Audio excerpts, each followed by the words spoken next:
Stories, Philippines, podcast.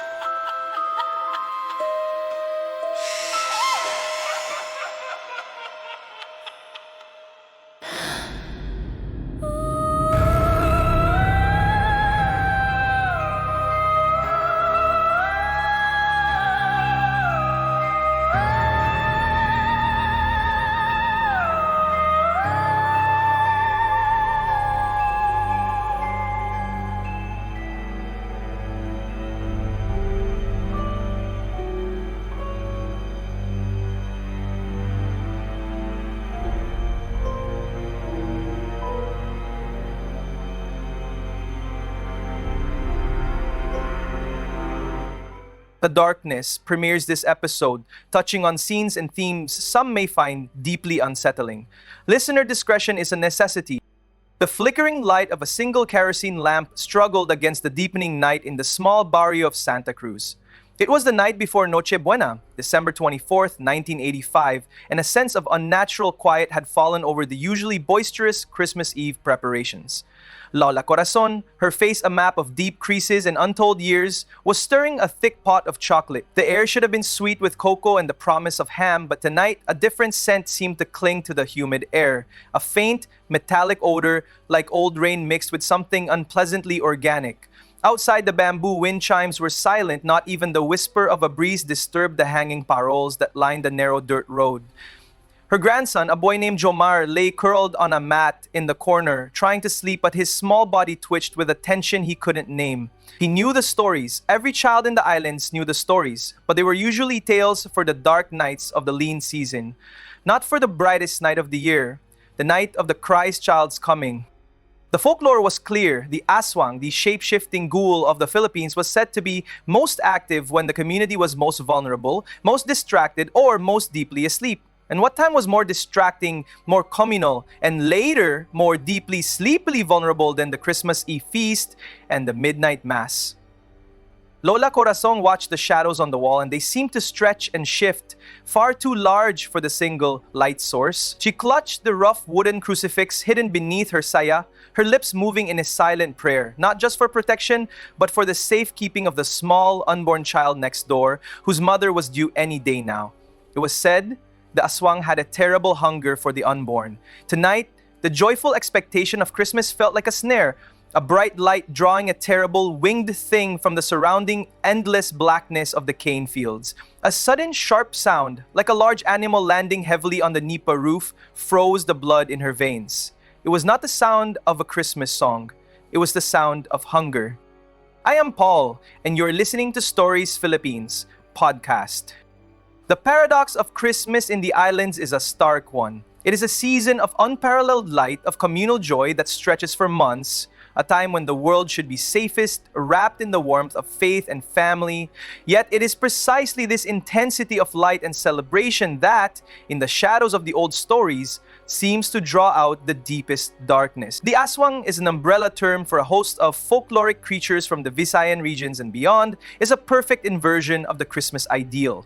Where Christmas is about birth, giving, and light, the aswang represents death, taking, and shadow. This creature, which can take the form of a beautiful woman by day, a winged monster by night, a black dog, or a pig, is not merely a monster in the dark. It is a cultural expression of fear directed at the most vulnerable parts of society: the pregnant, the sick, the very young, and those on the margins. The Christmas season, with its focus on the nativity, the baby in the manger, inadvertently elevates the threat of the monster who seeks the softest, newest life. The folklore surrounding the aswang's activity during Christmas is an example of cultural horror that speaks to a deeper, historical anxiety. Imagine the Spanish colonial era, the 17th and 18th centuries. The Catholic faith was the unifying force, and Christmas the single most important holy day. The friars and the colonial government sought to eradicate indigenous beliefs, deeming them superstitions or works of the devil. Yet, the old beliefs persisted, twisting the new faith to fit the old fears. The Noche Buena, the grand feast held after the midnight mass, often involved the slaughtering of an animal for the family in the barrio. The blood, the consumption of meat, the late-night revelry, a perfect camouflage. In the chaos of the celebration, who would notice one small disappearance? Who would hear a soft cry over the sound of the brass band? And this is where the idea of the Christmas cannibal takes root. Not a creature who shuns the light, but one who hides within it, using the community's focus on celebration as a cloak. The Visayan regions, particularly Capiz and Iloilo, are often cited as the heartland of the Aswang legend. These areas were historically remote, with large, dense forests and small, isolated coastal towns. Consider a place like the old Spanish-era town of Miagao in Iloilo, famous for its fortress church. The church itself is a massive stone structure built to withstand both marauders and earthquakes, a symbol of protection and unwavering faith. But beyond its walls, the jungle pressed in. During the colonial period, people traveled great distances by foot or boat to attend the midnight mass, leaving their homes and sometimes their weak or elderly relatives unattended. This mass transit and gathering in a single crowded location provided the perfect opportunity. The Aswang is said to fear the sight of the cross and holy water, yet the very act of seeking this protection required leaving one's personal, domestic space, exposing travelers and isolated family members to the danger of the journey itself. The fear becomes a spatial one. The safest place, the church, is only accessible through the most dangerous path, the dark road. This historical fear has international parallels. In Eastern Europe, the folklore of the vampire or strigoi often sees a resurgence of activity around major holidays, particularly those surrounding Christmas and the winter solstice, a time of cosmic imbalance and the longest night. The Icelandic Yule cat is another example, a gigantic feline monster that preys on those who haven't received new clothes before Christmas Eve, a terrifying incentive for communal sharing and preparation. In these global stories, the festive season is not a shield against darkness, but a magnet for it, a concentrated dose of life energy that the forces of the unnatural seek to drain. The Aswang's focus on the liver and the unborn is a particularly gruesome detail that elevates the fear beyond simple predation. The liver is historically considered the seat of courage and emotion, the life force itself. To steal it is to steal the soul, the core of the person. To prey on an unborn child is to steal the future. During Christmas, a time when the story of a new birth is central, this act becomes the ultimate sacrilege, the ultimate anti-nativity. Think of the psychological impact of this fear. The Aswang myth is a masterful social control mechanism, both intentional and accidental. It enforces communal vigilance. If you hear the distinctive kike call, a high-pitched sound that is meant to be the creature's own warning, the folklore dictates that the creature is near, but its sound travels far away from its actual location. This psychological warfare ensures that everyone is suspicious, looking over their shoulder and staying indoors. During Christmas, when everyone is exhausted from preparations and consumption, this paranoia is magnified. Imagine the collective trauma woven into the fabric of daily life. The sudden death of a pregnant woman, the inexplicable loss of an infant, the wasting sickness of an elderly relative. In a time before modern medicine, the Aswang provided a culturally resonant, albeit horrifying explanation for the unexplainable tragedies of life. The monster absolved the community of guilt and provided an external target for their fear and grief. This pattern is not unique. Throughout history, societies have created external bogeymen to contain internal anxieties, from the witch trials of Europe and colonial America to the Wendigo of certain Native American tribes, a starving spirit that embodies greed and forbidden consumption. The Aswang in the Christmas barrio is the Wendigo at the feast, a creature that turns a time of plenty into a time of scarcity and terror. The 1980s and 1990s saw a resurgence of interest in these tales, fueled partly by mass media and the transition from purely oral tradition to film and radio. It was also a time of significant political and social upheaval in the Philippines, and collective anxiety often manifests in a heightened belief in the paranormal. A story circulated in the late 90s about a town on Palawan Island, not a remote town, but one with access to satellite television and the internet, where a series of stillbirths occurred over a period of 3 years, always between the 19th of December and the New Year. The local health authorities cited a lack of prenatal care and poor nutrition, but the locals whispered of a creature seen near the mangrove swamps on Christmas Eve, not a winged woman, but a monstrous black hog with eyes that glowed like embers, a variation of the Aswang known for its stealthy terrestrial hunting. The old men of the barrio, men like Lolo Benje, insisted on placing bags of salt and jars of vinegar outside the doors of pregnant women. The traditional defense is against the ghoul, salt, the purifier and preservative, vinegar, the acidic agent that can repel or supposedly dissolve the creature's ethereal form. Whether the deaths were due to lack of medical care or the beast, the fear was real, and the cultural response was immediate and profound. The Christmas carols became a kind of protective chant, the music not just of joy, but of defense. If you have a story, a memory, or an experience you believe is true and unnerving, we want to hear it. Submit your stories to our email, storiesphpodcast@gmail.com. We are a platform for the unexplained and the unsettling truths buried in the cultural history of the islands. Geographically, the setting for this kind of horror is crucial. Imagine the interior of Samar Island, a land of deep, primordial forests and rugged, impenetrable terrain. Here, a specific variation of the aswang, the tiktik, is said to thrive. It's a creature that separates its torso from its lower body at night, using its wings and long, prehensile tongue to hunt.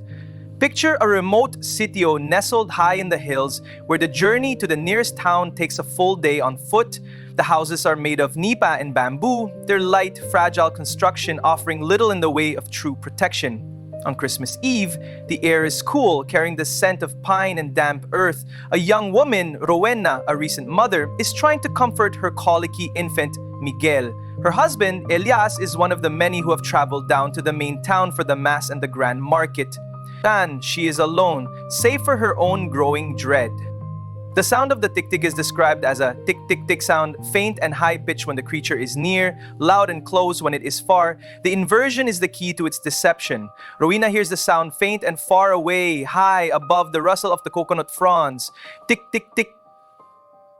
She brings a temporary sigh of relief, thinking it is still kilometers away. But the psychological insight here is one of terror by proximity. The sound is far, meaning the danger is close. She pulls Miguel closer. The scent of his milk and clean skin, she fears, is an irresistible beacon. She glances at the single cracked mirror on the wall. In Aswang lore, one of the few ways to definitely identify the disguised creature is to look at its reflection. Its eyes might appear bloodshot, or its image might be inverted, feet pointing toward the ceiling. Rowena sees only her own tired, fearful face, and the dark space behind her, empty but feeling full. This is the ultimate narrative tension. The unseen threat is always more terrifying than the visible one. Modern perspectives offer a variety of explanations for the tenacity of the aswang myth, even in the 21st century. A scientific and psychological lens might view the aswang as an embodiment of night terrors or sleep paralysis. Imagine waking in the dead of night, your body immobile, and seeing a dark, heavy shape pressing down on your chest. Culturally, this is not a dream. It is an attack by a batibat or a similar spirit. And in the Visayas, it could easily be rationalized as a manifestation of the aswang. The phenomenon of collective trauma also plays a role. The Philippines has a history punctuated by conflict, poverty, and natural disaster. These events leave deep psychological wounds that the community sometimes expresses through its monsters. The monster that eats the community's children and future is a potent metaphor for the forces that have historically preyed on the nation's most vulnerable. The aswang is the fear of famine, the fear of disease, the fear of the unexplained, all wrapped into a single, terrifying, shape-shifting entity. Theological insight adds another layer. The Catholic Church, while condemning superstition, has inadvertently reinforced the belief in the aswang by placing it firmly in the category of the diabolical. Exorcists and priests in the more remote provinces often treat the creature as a legitimate demonic entity. The use of holy objects, the cross, blessed oil, the Santo Niño image becomes not just a cultural custom, but a necessary spiritual defense. Christmas, therefore, is a spiritual battleground. The birth of Christ, the ultimate light, is the direct challenge to the lurking darkness. The loud ringing of church bells before midnight mass is not just an invitation, it is a sonic weapon, driving away the unholy. The feast, the Noche Buena, is a communal act of defiance, a declaration that the community, united by faith and food, will not succumb to the cannibalistic hunger of the darkness. The story shifts to Manila in the 90s, a period of rapid urbanization. The aswang is not supposed to exist in the concrete jungle, yet stories persist. A family, the Dimakulangans, moved from Capiz to the city, believing they had left the old fears behind. Their 13-year-old daughter, Carla, was a 90s girl, cynical and immersed in pop culture, yet she began to have night terrors. They lived in an old Spanish-era house in Sampaloc, a district thick with history and shadow. On Christmas Eve, while the neighbors were preparing their medianoche-style feast, Carla was sick in bed. She described a terrible smell, like rotting meat and sulfur, that seemed to emanate from the walls. She claimed she saw the shadow of a pair of large, leathery wings flash across the window pane, even though they lived on the third floor. Her parents dismissed it as fever, but her grandmother, Laula Paz, was unnerved. Laula Paz did the traditional check. She looked out the window. If you suspect an aswang is near, you are supposed to look up at the roof. The beast often leaves behind droppings or a sign of its presence. Lola Paz saw nothing on the roof, but on the fire escape landing, a small puddle of what looked like dark, oily blood was slowly spreading. The horror here is that the monster can adapt. It can fly past the city lights, it can hide among the high-rises, and it can use the anonymity of the city to hunt. The modern aswang is the fear that even progress cannot save you from the primal terrors of the past. It is a terrifying thought that on the most sacred night in the most populated city, you might still be prey. Access exclusive content, early episodes, and bonus folklore deep dives. On Patreon, your support helps keep the lights on and the darkness at bay. The Noche Buena is the narrative's central point of inversion. The table is laden with abundance: lechon, queso de bola, spaghetti, sweetbread. It is the perfect picture of Filipino generosity and hospitality. The lights are bright, the family is together, and the music is loud. The aswang is the anti-guest. It is the one who comes uninvited, not to share the food, but to steal the most precious offering, the life of a family member. The folklore suggests that the creature might even attend the feast in human form, a distant relative or an unfamiliar face looking for the pregnant or the sick. This elevates the horror to a subtle, insidious level. You do not fear the thing in the dark, you fear the person sitting next to you, smiling, pretending to be one of your own.